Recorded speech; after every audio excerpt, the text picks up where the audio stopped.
Welcome back to Invictus Forum. That's the name on the YouTube channel. Follow us, click to the subscribe button, share our videos to other students so that they too can also participate in the revision and the question interpretations that I'm doing on this channel. You can also follow the other subjects like history, which are in the same channel. We are going to talk about suspense in The Lady with a Beard.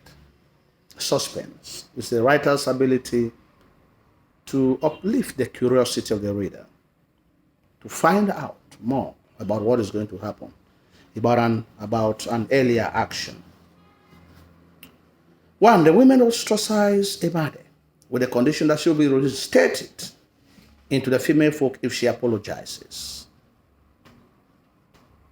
We know that Emade is self-reliant, firm, heady, and we begin to doubt if she will capitulate. Even when Nahone comes and tries to reconcile her with the other women, she refuses, portraying her as conflictual. And she goes with her sister to Kenzo to clear her head off. Secondly, Emade calls Ewang Ename my son.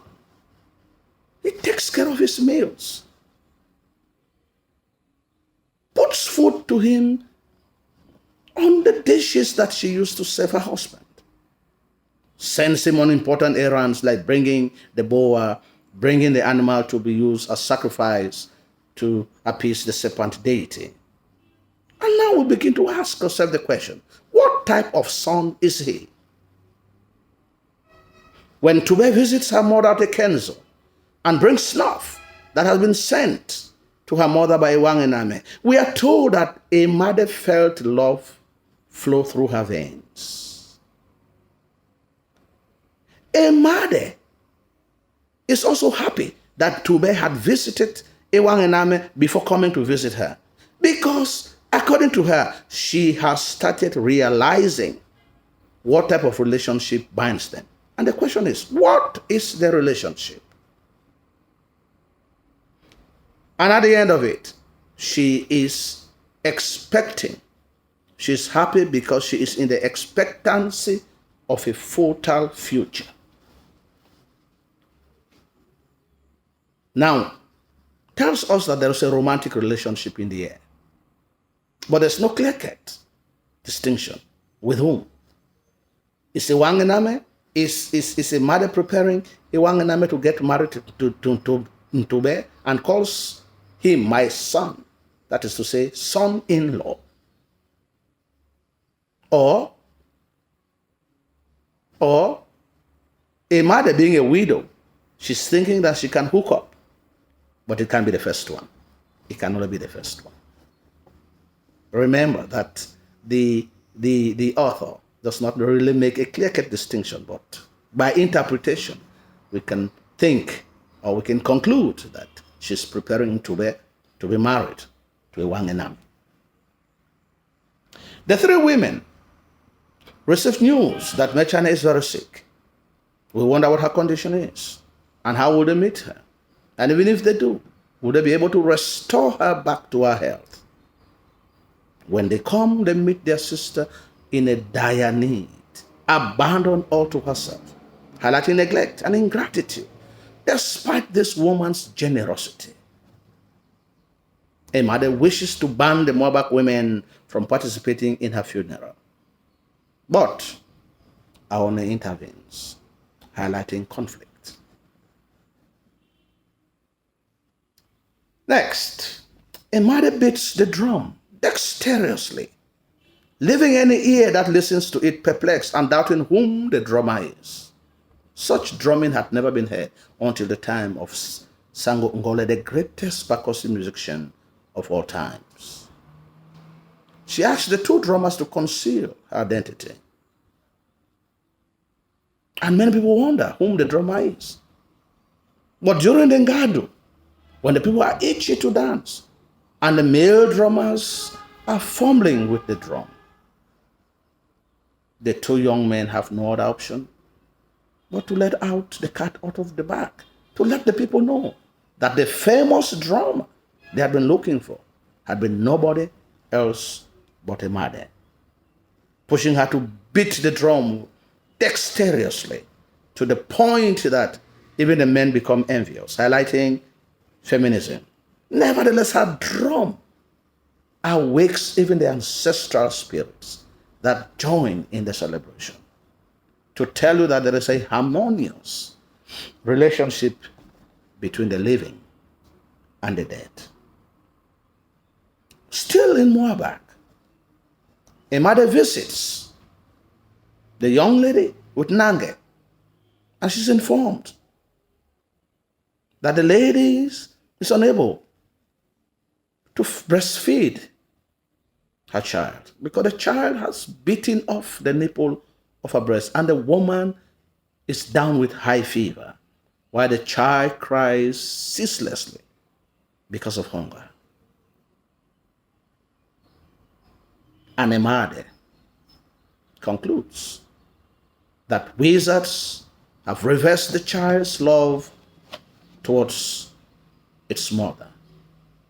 And we begin to wonder if she can have a solution to this problem. She gets some herbs, makes some concoction, which she administers to the woman. And a few days later, baby and mother are reunited in love, and the baby can breastfeed without causing any harm or danger to its mother, highlighting the efficacy of traditional medicine, love, solidarity, and superstition. Lastly, Emade hits her leg on a stone while she wants to get out of the compound to bring back into bed. And she concludes that all is not well. And she embarks on a long journey in search of a female soothsayer to unravel the mystery. We want to know, would she meet a female soothsayer? And even if she does, would a female soothsayer be able to unravel the mystery?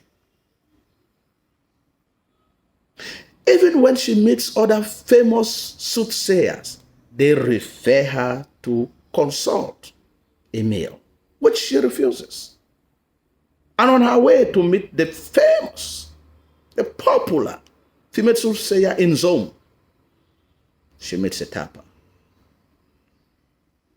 And after befriending him and exposing her problems, the man simply tells her, the problem is just around you. Go back home, make peace with your people, and everything will be in order. Which the female soothsayer in Zome confirms, sending her back home very disappointed.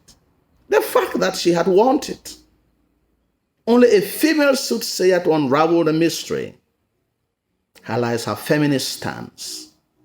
In addition, the fact that she believes that there must be something behind her stubbing of the leg, which she considers her leg of ill omen,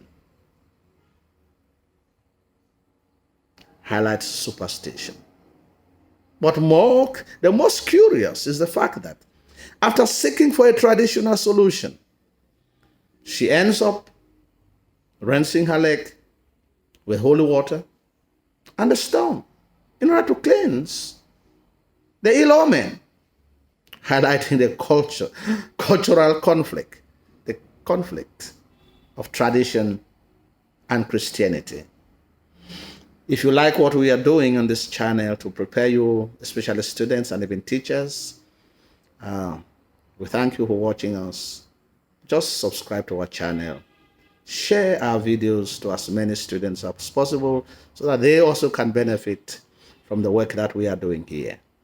You can also follow us on Facebook, and the handle is Invictus Forum.